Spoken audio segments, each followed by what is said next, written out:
Hi guys, this is Edward Tech 40. For today's video, meron tayong product review and tutorials. Ang gagawin natin is mag-upgrade tayo ng storage. Ang product na gagamitin ko guys is Lexar at ang model neto is MN610 Pro. Ito siya. Ang storage capacity neto guys is 500 GB. Iwan ko na lang yung link niya sa description box para sa ibang details ng product natin. Ang performance speed neto guys is PCIe Gen 3 by 4 lanes. Meron na rin tong NVMe 1.4. Much faster to guys sa sa SATA SSD. Yung sequential read ng product natin guys umaabot ng 3,300 megabits per seconds. Tapos yung write niya umaabot naman siya ng 2,600 megabits per second. For 1 terabyte tsaka 2 terabyte model. Pero yung sa atin na 500 GB umaabot to ng 1,700 megabits per second sa write. Good to para sa mga operating system, yung mga boot drives natin. And also sa mga application, mga file transfer, pwede rin itong ating product. Ang form factor nito o yung sukat niya is standard M.2 2280 PCIe. Then sa endurance naman nito guys, shock and vibration resistance na rin siya. So tara guys, i-install natin siya sa ating desktop. Check natin kung maganda naman yung kanyang performance and also yung reading. So let's go. Yung sa product ng Lexar natin guys, simple lang yung packaging niya. Tsaka ang makakuha lang natin dito is yung kanyang manual and also yung ating SSD na storage. Yan. So guys, bago natin i-install yung ating storage na SSD, make sure lang na tama yung yung label na ron sa hardware. May nakasulat doon na M.2 SSD, nakasulat doon sa gilid ng port niya. And makikita nyo rin dito sa port niya sa gilid, may makikita kayo na na isang line. So tugma siya dito sa natin sa Lexar na storage. Meron din tayong isang line dito. Ito yung mark ng ng M.2 na SSD. Yung sa ilalim ng natin ng SSD storage, ito yung sa niya, yung sa lock. So insert na natin yung ating product. Dahan-dahan lang. After na na-install na natin siya, pwede na natin i-lock. Ayan. Then balik na natin to. So yun guys, na-install na natin yung SSD storage sa device natin. Ang gagawin na natin is punta lang tayo dito sa ating desktop. Then click lang natin tong folder sa gilid. Then punta lang kayo dito sa PC. Right click, piliin lang natin yung manage. Dito sa computer management guys, piliin lang natin yung disk management. Ayan, may nag-prompt na initialize disk. Bali itong nag-prompt na to guys, nag-install kasi tayo ng SSD storage. Ang pipiliin lang natin by default is GPT. So click lang natin, okay. Then ito yung ating disk, unallocated. So ang gagawin natin, right click lang natin siya. Click natin tong new simple volume. Then may magpa-prompt dito na welcome to the new simple volume wizard. Click lang natin tong next.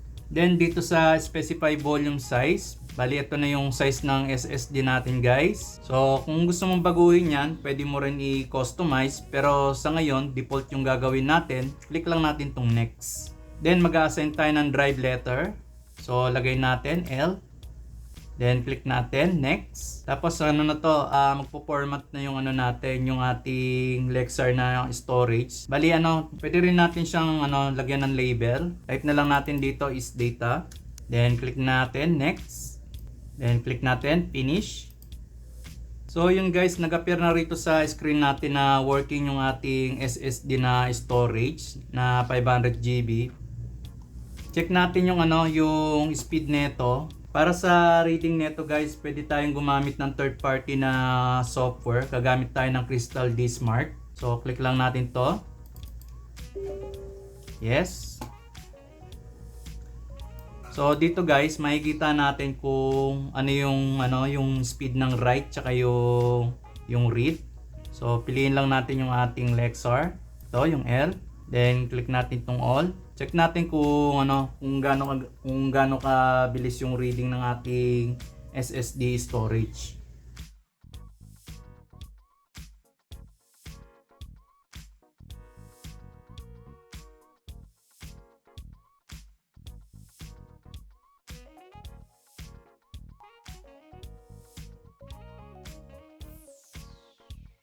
So yun guys, makikita nyo rito sa display natin, yung read niya umabot ng 3,051. Tapos yung write niya is 2,456.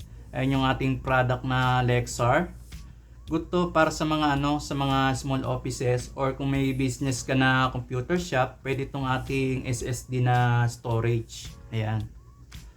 Ito naman guys, meron tayo ditong command prompt. Kung wala kayong third party na pang reading sa SSD storage natin, ang itatype nyo lang is WinSat, tapos space disk, tapos minus drive, tapos yung ang ilalagay nyo rito yung Lexar na in-install nyo, yung drive letter nya, yung sa akin kasi is L. Then i-click nyo lang yung OK. Kung makikita nyo rito sa command prompt guys, nagre-read na siya. So ito yung kanyang read tsaka yung write guys. Umabot pa rin siya ng 3,000 megabits per seconds. Then yung write niya is 2,548. So hindi siya nagkakalayo dito sa sa Crystal Disk Smart. So yun guys, bali hindi ko na nasamahan ng ng file transfer tsaka loading games. Ang ginawa na lang natin is check lang natin kung tama yung reading ng ating bagong installed na SSD storage na Lexar. Gumamit ako ng third party app. Kung makikita nyo rito is tama yung yung sukat niya rito sa read tsaka sa write. And pwede ka rin gumamit ng Windows gamit yung ating command prompt. Hindi rin nagkakalayo yung yung reading nila dito sa read tsaka sa write. So working yung ating product na Lexar na MN610 Pro. Ayan, 500 GB. Maganda to sa mga small offices natin or may mga papiso wifi ka. Pwede rin tong ating storage sa operating system. Tsaka para makatipid ka, pwede mo rin i-partition yung yung product natin. So yun lang guys yung aking review and tutorials dito sa video natin. Don't forget to hit yung ating subscribe button and click mo na yung ating notification bell para ma-notify ka sa mga iba pa nating unboxing reviews and tutorial tips. So thank you for watching and see you later guys. Bye!